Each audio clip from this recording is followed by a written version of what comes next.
Greetings YouTube, LMS Tactical. I'm going to do a little short video on a question I get asked pretty frequently. Friends and family members and acquaintances that ask me, Mike, what's the best gun to carry? What's the best gun that I should buy? What's the best gun I should use for, my bug out situation? What's the best gun for self-defense in the home? Now, there's probably countless videos on YouTube about this, and I invite you to watch them all. This is just my humble opinion. The right gun, it can be simplified, because the right gun for you, for any individual, is really based upon a couple of things. What gun can you afford? I mean, if the right gun for you is some $2,500 tricked out, 45, but you're on Social Security, then that ain't the right gun for you, because you can't afford it. Hang on. Buddy, what's up? Wait, come here.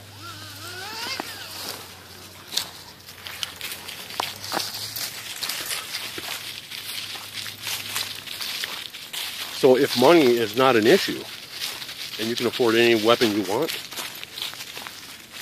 the right weapon for you is the one you're comfortable with. And that really applies to everybody. I mean, I know people that the only weapon that they have is a .22 long rifle. They can't afford anything else. Or their wives won't let them buy guns or whatever the case is. And we all know guys like that. But, they could shoot the tits off a gnat, at 100 yards with that thing. That's the only weapon you got, man. So get good with it. And then that'll be the right weapon for you. I don't know if that's making sense. It's not feeling like I'm making too much sense here.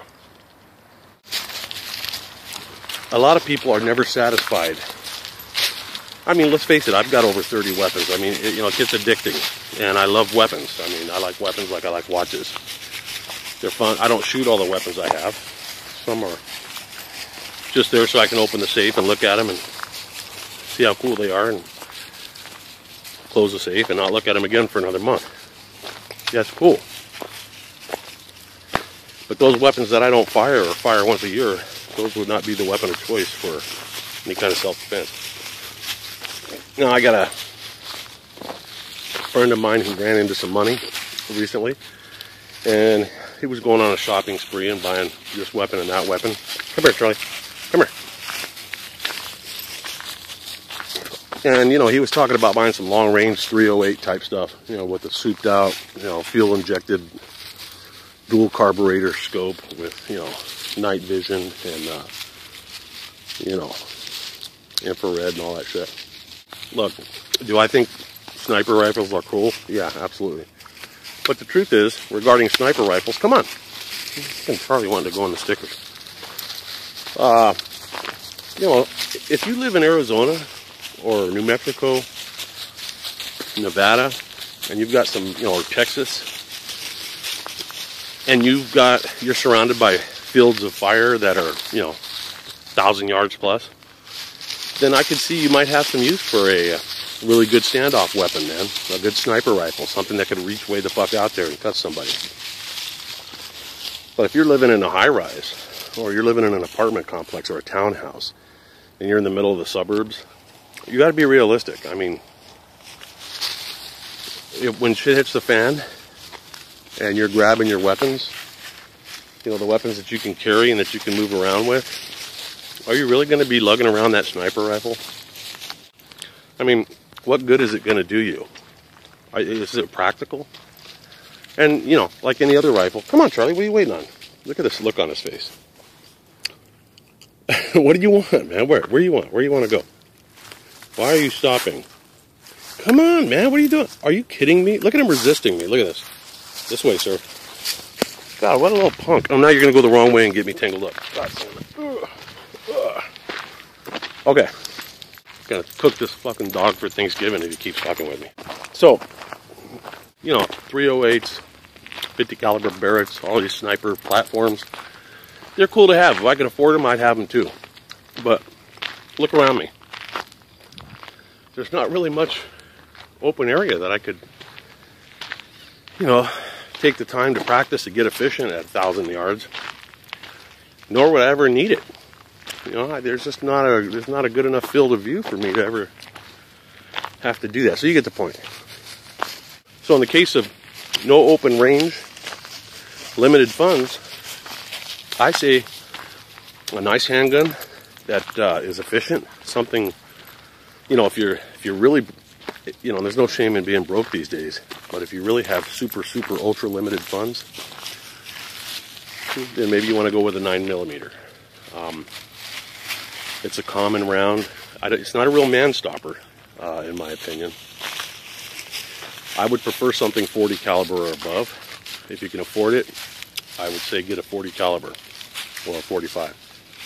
9mm is not bad. It's just not great. And there is no perfect solution. So get what you can afford, get really good with it. And I would suggest you get a handgun that you're very proficient with. Charlie, wrong way.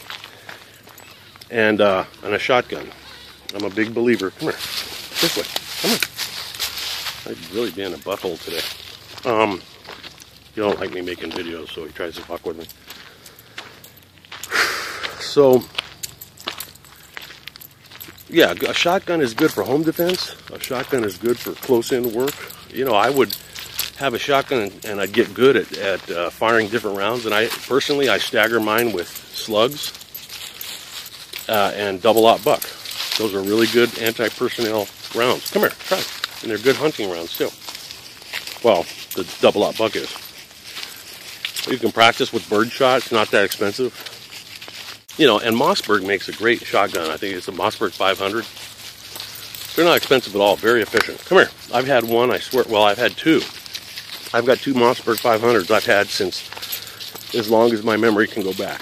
I mean, we got to be talking 30 plus years. And I've been putting rounds down, you know, through those barrels forever. On one of them, I had to replace the safety switch. That's it. Well worth the money. Now, there's going to be people saying Mossbergs suck and everything, but I just got done telling you I've had them, two of them for over 30 years. They've never malfunctioned, not once. So, it's not really flowing like a good video, is it? All right. I think I'm too hot. So here's the deal. What weapon? Best weapon that you can use and carry and have is the weapons that you can afford and that you're proficient with. And remember, the weapons do you no good if you can't afford to practice with them. And I'll say this is probably a no-brainer, but as a firearms instructor, I'm going to say it anyways. If you own a weapon and you have not been professionally trained on that weapon or in firearms safety and the proper use of a firearm, shame on you. It's not that expensive. Get an NRA instructor in your area. You can Google it. Contact the NRA. They'll tell you where one is. It's an obligation you have to yourself, and more importantly, those around you at the range, your family.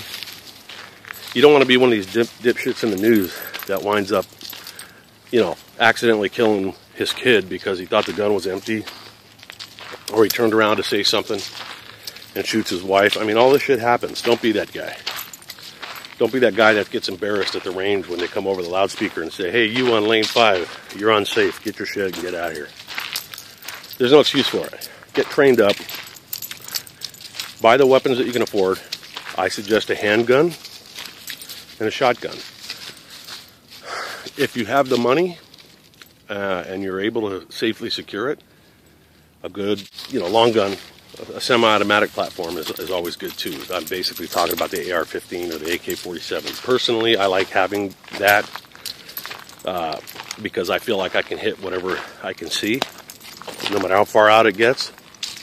And it's efficient in close-in work as well. But if you have to choose, one handgun, one shotgun. And if you guys have other ideas, if you're watching this and you think I'm full of shit, be nice. Don't call me names, but post your ideas here. Let's help each other out, man. There's somebody watching this video that's trying to figure out what guns to buy. Those are the people we're trying to target here. So, thanks for watching. I look forward to your comments. LMS Tactical out.